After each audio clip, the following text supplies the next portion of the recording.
You're uninvited from mom's 60th birthday. Your kids are too loud. My sister texted with a laughing emoji. No problem, I replied. What she didn't know, I'd booked the $17,500 venue, paid the caterer, and owned the party bus she'd posted about.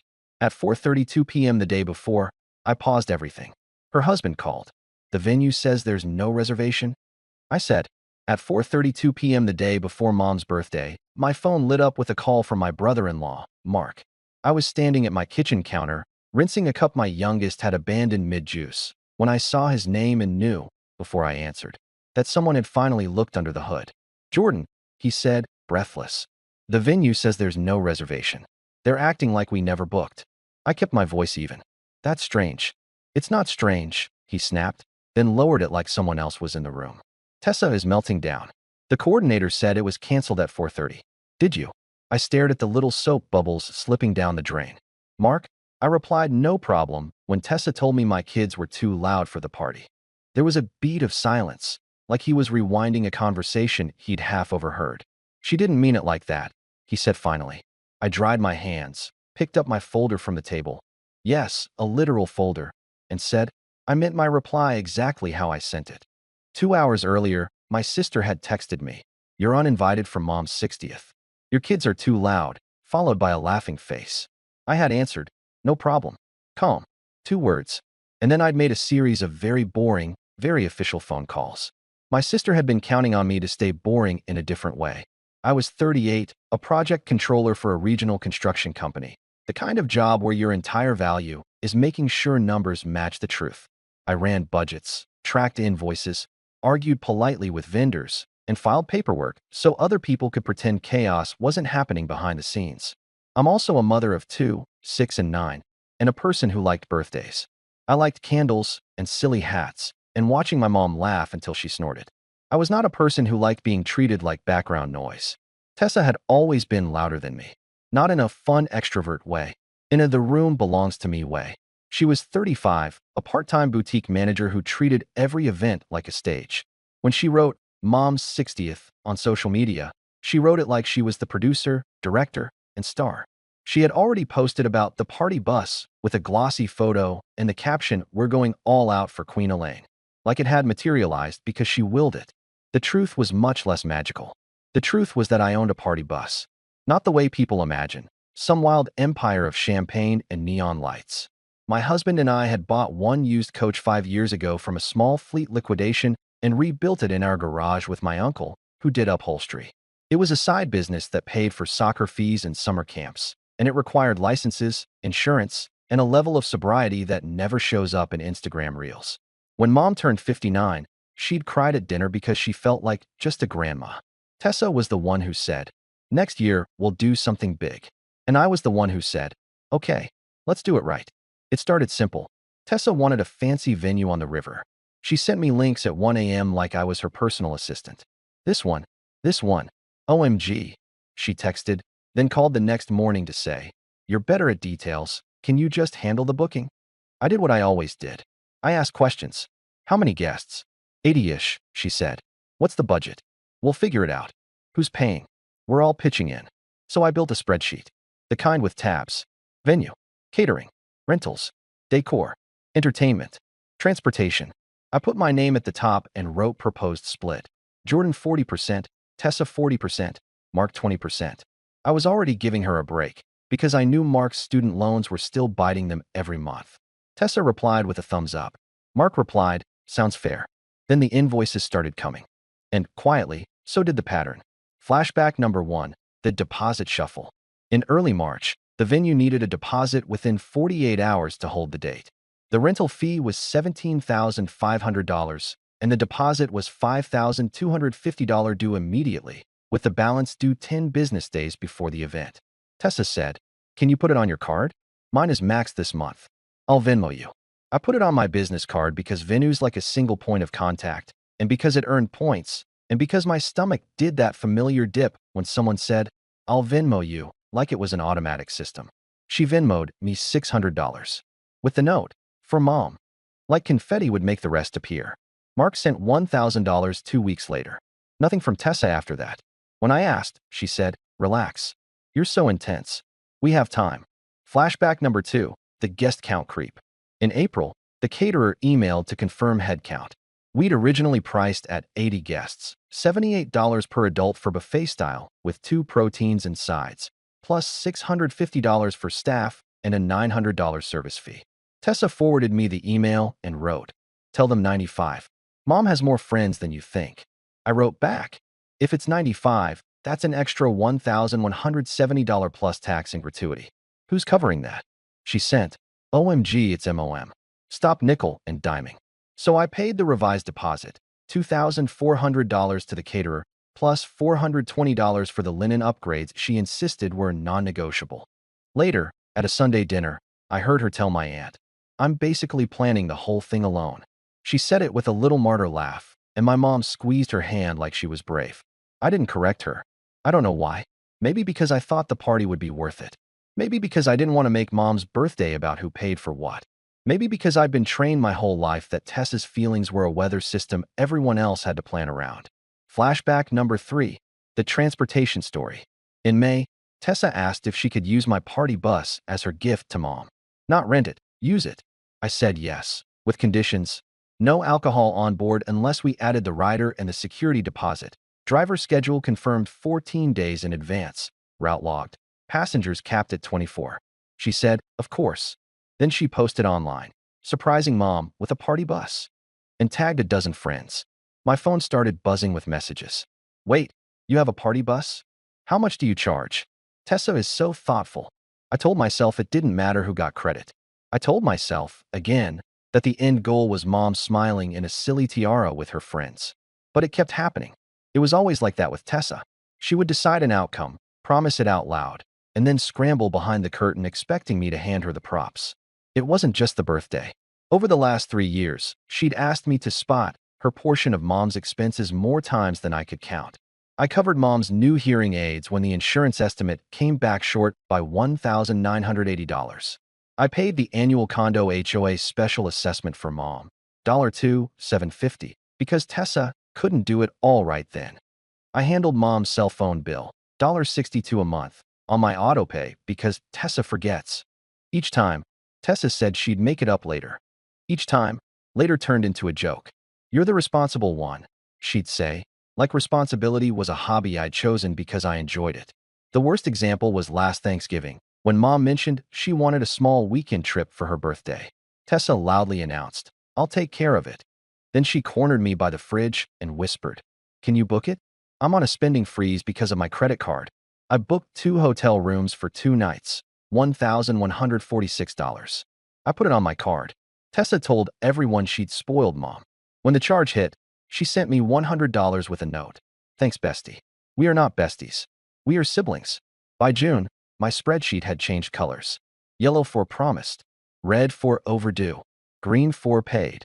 There was a lot of red. I had paid $5,250 venue deposit, $2,400 catering deposit, $1,320 rentals deposit, tables, chairs, bar setup, $680 for a small stage because Tessa wanted a moment, $420 linen upgrade, $295 for printed invitations because she hated my cheap digital vibe, $310 for the DJ's booking fee, $180 extra insurance rider for the bus because she insisted on champagne vibes, $150 for a custom cake tasting she scheduled and then didn't attend. I had received back from them. Combined, $1,600. And still, I kept moving forward because backing out meant being dramatic, and being dramatic meant being blamed for ruining Mom's birthday. Then came the text.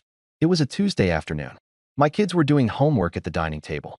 The house was loud in the normal way a house is loud when people live in it. Tessa had been sending me photos of gold balloons and writing, "This is going to be insane." She called me twice and I didn't answer because I was in a meeting. At 3:12 p.m., she texted, "You're uninvited from Mom's 60th. Your kids are too loud." Laughing face. Like it was cute. I stared at my phone long enough that my 9-year-old asked, "Mom, are you okay?" I typed, "No problem." I didn't add a question mark. I didn't beg. I didn't argue. I didn't say, "Do you hear yourself?" I didn't say, "You don't get to uninvite my children from their grandmother's birthday like they're a nuisance." I set my phone down, opened my laptop, and pulled up the contracts. The venue agreement was in my name. The caterer agreement was in my name. The rental contract was in my name. The bus insurance rider was in my name. Every email thread had my signature at the bottom. Tessa had been the face. I had been the spine. And spines can stop holding things up. The breaking point wasn't her insult. Not exactly. It was what came 10 minutes after. At 3:22 p.m., I received an email from the venue coordinator with the subject line, updated payment method. I hadn't requested an update. I clicked. It included an attachment, a change of authorization form with my name typed incorrectly, my address wrong, and a signature that looked like someone trying to copy cursive from a photo. It listed a new payment method, Mark's debit card. It also requested that all future correspondence be sent to a different email address, Tessa's. My stomach went cold in a way that had nothing to do with hurt feelings. I called the venue immediately. The coordinator, Jenna, answered and said, "Oh, hi, Jordan. We got your authorization change." "You did?"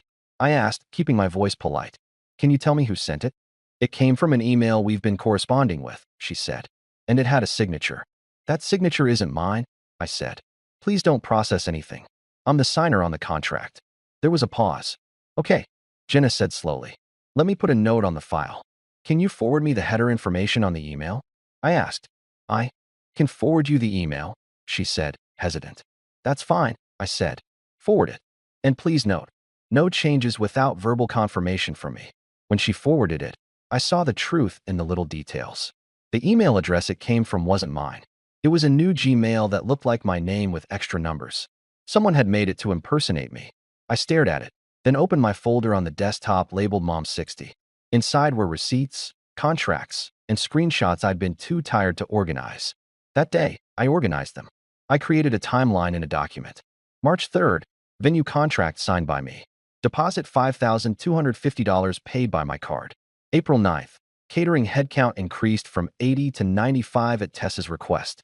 Additional cost $1,170. Deposit $2,400 paid by me. May 18th, party bus rider added. Insurance rider $180. June 2nd, rental equipment confirmed. Deposit $1,320 paid by me. June 10th, DJ booked. Booking fee $310 paid by me. July 14th, venue sends fraudulent change of authorization form. Then I started adding supporting files. PDF of the signed contract. Screenshot of the updated payment method email. Bank statement showing deposits and payments. Screenshots of Tessa's texts. "Put it on your card. We'll pay you back. Relax. It's MOM." I didn't do it like a revenge board. I did it like I was preparing a claim, because in a way I was.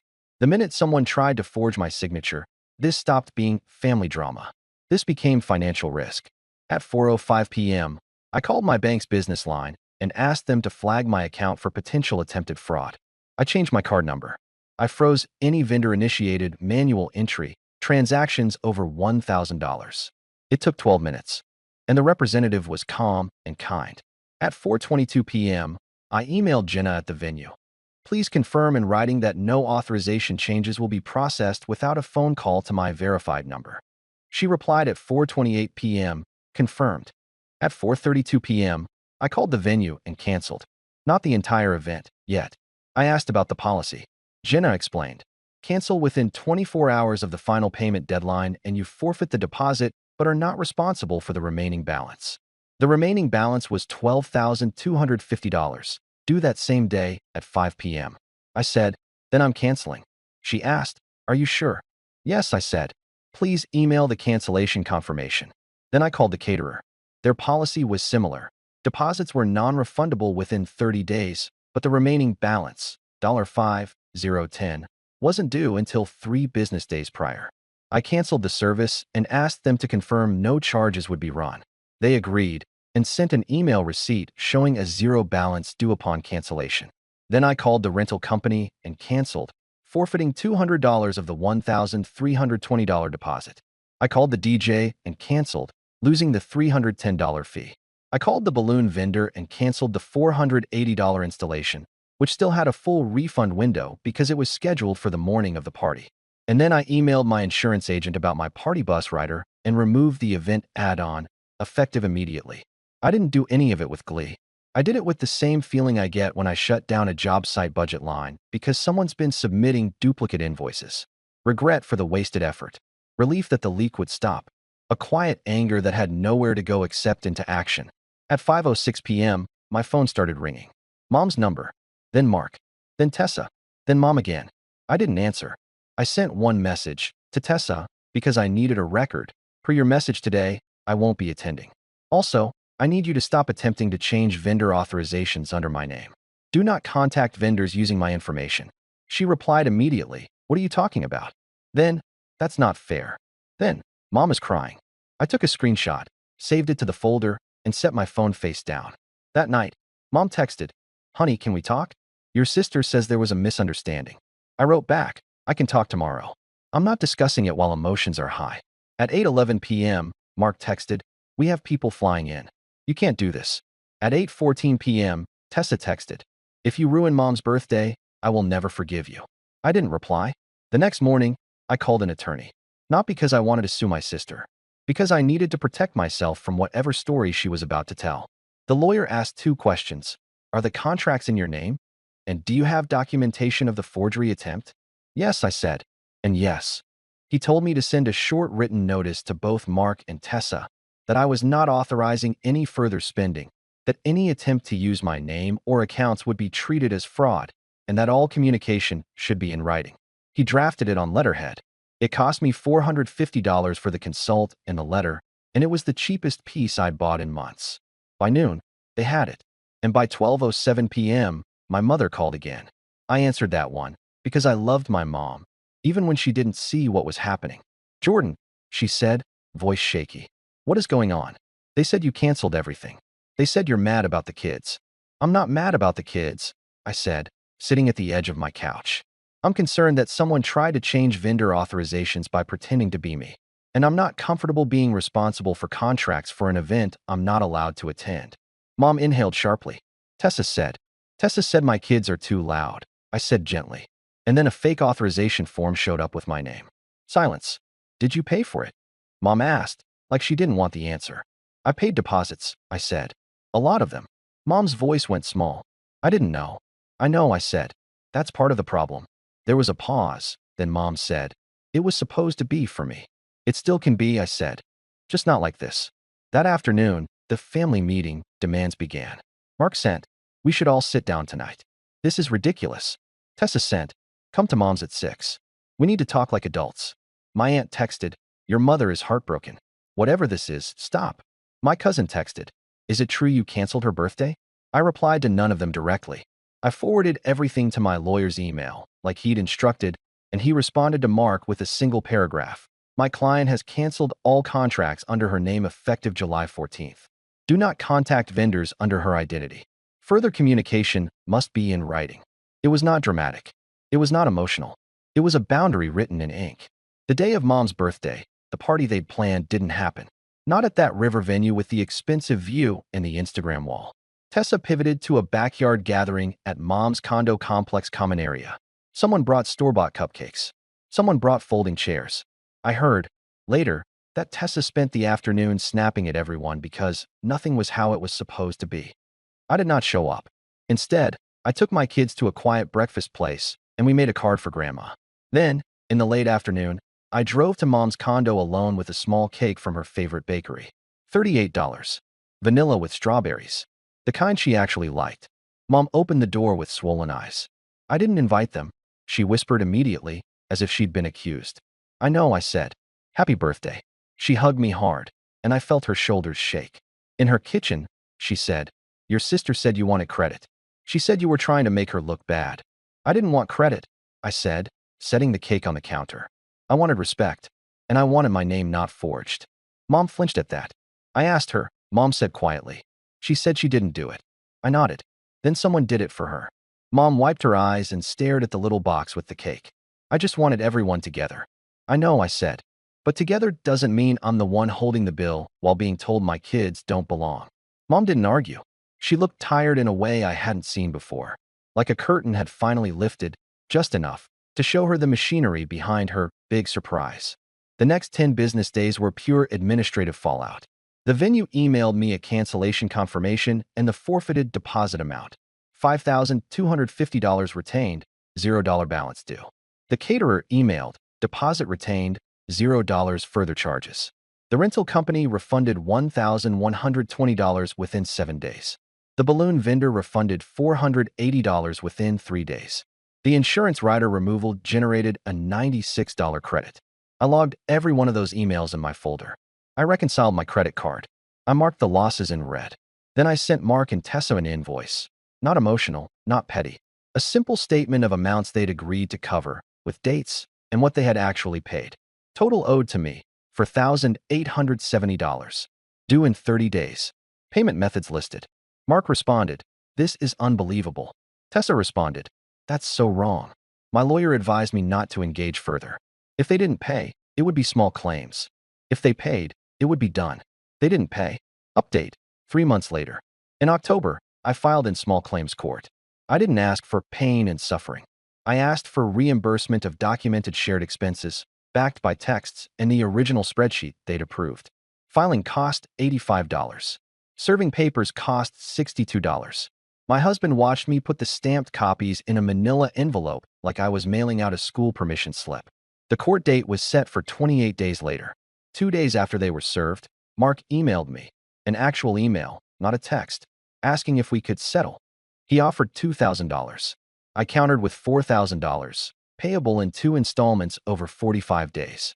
I didn't do it because I was generous. I did it because court was time and stress, and I had 2 kids and a job and a life I was trying to keep quiet. They accepted. The first payment hit my account on a Friday morning. $2,000, memo line blank. The second payment arrived 30 days later, $2,000. Still blank. Around that time, Mom made a small decision that mattered more than the money. She removed Tessa from her medical appointment contact list and added me. She told me over tea, "I'm not punishing her. I'm just being realistic." The fake email address that had impersonated me disappeared. The venue confirmed no further contact attempts had been made. My bank never flagged another fraud event. Tessa stopped calling me. The family group chat went quiet. Then eventually someone changed the name from Elaine's 60th Bash to Family, like we could rename what happened and make it smoother. Final update, 6 months later. In January, Mom hosted a late birthday dinner for herself. Her words, at a simple Italian place she loved. She invited 12 people. She paid the reservation deposit herself, $100, done with her own card, because she'd asked me to teach her how. When I walked in with my kids, nobody flinched at their laughter. Mom had crayons on the table without being asked. She looked at me and said, quietly, "I wanted this all along." Tessa came. She stayed polite, stiff. She didn't apologize. But she also didn't try to control the room. Mark avoided my eyes, like he was afraid I could see his bank statements through his face. After dinner, Mom handed me a small envelope. Inside was a personal check for $200. On the memo line she'd written, "For the cake and your trouble." I tried to give it back. She shook her head. "I can't fix everything," she said, "but I can stop pretending you didn't carry it." I drove home with my kids asleep in the back seat, their shoes kicked off, the car warm and quiet. When I got inside, I opened my laptop and deleted the calendar reminder that still sat there, buried in old notifications. Elaine's 60th, Riverfront Venue, 6 p.m. The screen went blank in that little square where the event had been. It felt like breathing room. Boundaries aren't loud. Sometimes they're just you, closing a file and deciding you won't sign your name to something that doesn't include you. As the author of this video, I'm firmly on Jordan's side here. When someone says your kids don't belong, but still expects you to carry the contracts, that isn't family teamwork. It's misplaced responsibility. The moment an authorization change appeared under her name, Jordan was right to stop, document, and shift everything into written channels. The core lesson is simple. Generosity needs boundaries, or it turns into risk. Don't fund events you are not welcome to attend. Keep agreements in writing with exact splits, due dates, and a clear cutoff for cancellations. Confirm vendor changes by phone, then by email.